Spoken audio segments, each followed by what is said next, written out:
6 days to the bar exam, and I have a question for you. Are you in a trance? Kind of an odd question, but as I talk to students with just under a week to go to the test, I recognize that some of them really are in a trance. You've seen that kind of look before, a bovine stare times a factor of 10. It's the sort of individual who's talked themselves into being literally in a trance about the exam and what's coming up. I think about this because I just had the opportunity to read a wonderful note from a man I admire a great deal, Paul Sheely at Learning Strategies. And he's one of the founders and creators of photo reading. Paul writes about hypnosis. Now, I have to confess, in my younger days, much younger, I was a high school debater. And we had a debate coach that thought that if we all learned self-hypnosis, we'd be better debaters. I think they actually were right. We did very well, but we all went through self-hypnosis, which was a fascinating experience of talking yourself down and into these trance-like states, and then going into the rounds and competing. I learned how to do it, and I found it actually quite pleasant and helpful. And over the years, as I've learned how to meditate and do some other things that are designed to get your focus in a better place, it's really very much like self-hypnosis. And so I'm fascinated with the subject and with the field. But what's really interesting to me is that when someone is in hypnosis, and if you're not familiar with it, you've probably seen the magicians or the comedians on a cruise ship who will hypnotize people and cause them to do strange things. Hypnosis is one of those things where someone can literally go into a trance-like state at the snap of a finger or at the mention of a particular word. The way that you know that they're in a trance is that suddenly they're unable to do a basic thing, like they can't say their name or they can't lift their foot up off the ground. Basic, simple things suddenly become impossible because of the suggestion, sometimes the post-hypnotic suggestion. The way that that translates into the bar exam is that I see students who in this last week have talked themselves into a state of panic and fear such that they are trance-like. They can't remember basic things in terms of how to study, or they ask things like, how's the exam score? As though it suddenly changed in the last week from what it was a month ago or 3 months ago or 6 months or a year ago. They're unable to do basic, simple tasks like following directions. And I'm not mad at them. It's just a reality that people get freaked out. They become paralyzed with fear. There are things that scare each of us in life. I admit that one of my great fears are snakes. I would become paralyzed with fear if there was a snake in this room right now. For me, that snake is very frightening. And for many people, the bar exam is literally or metaphorically a snake. It scares them so badly that they go into a trance.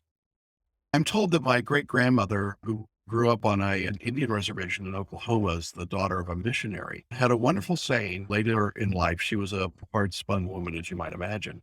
And she said, every feller's got to kill his own snake. What a great philosophy to have. You got to kill your own snakes.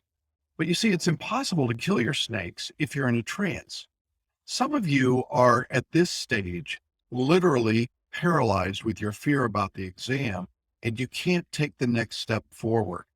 So how do you kill your snakes? I think there's some basic things that you can do.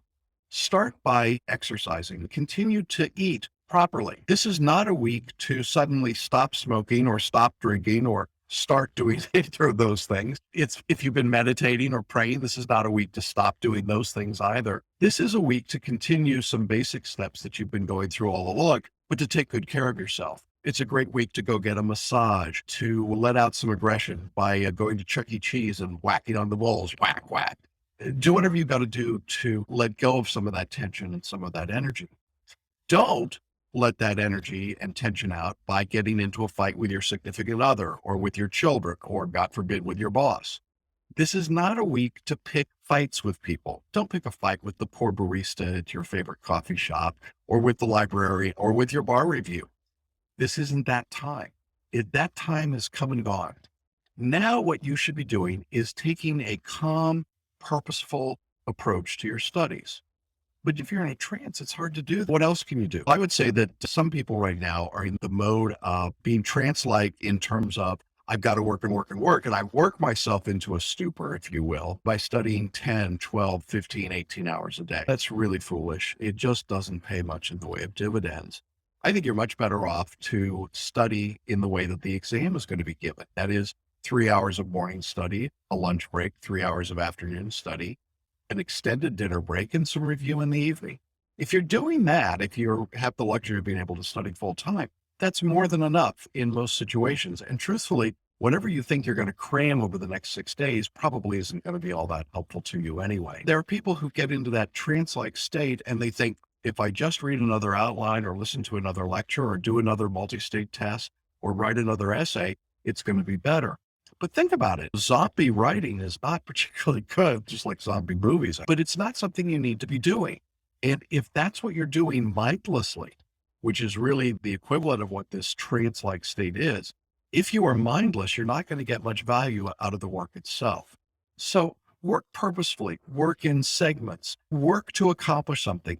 If you're going to do an exam or take a practice test, make it better than the one you did before. If you're going to write an essay, do a better job than the one you wrote yesterday or the day before.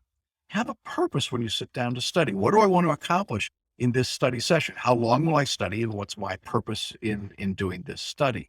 If you've got that in mind, you're going to be in much better shape to make real good use of these next 6 days. I don't think you have to give up and say these are wasted days. They're not at all. They can be incredibly productive, but they're productive because you've got something specific in mind to accomplish rather than being just mindless waste of time. I have students that contact me and say, I don't know what happened the last 4 hours. They just sit by. I was asleep sitting up. They're in a trance. It's not a good place to be, and you need to shake yourself out of it. Look, if you're bright enough to be watching this video at this point, it means you've still got some conscious level of brain activity going on. That's a good thing. Draw on that, build on that, grow with that. You could do great things in the next 6 days. And as we come back in the next couple of days, I'll do a couple more messages before we get to the exam date itself. I'll try and give you some specific tips for each point in the process here as we finish up.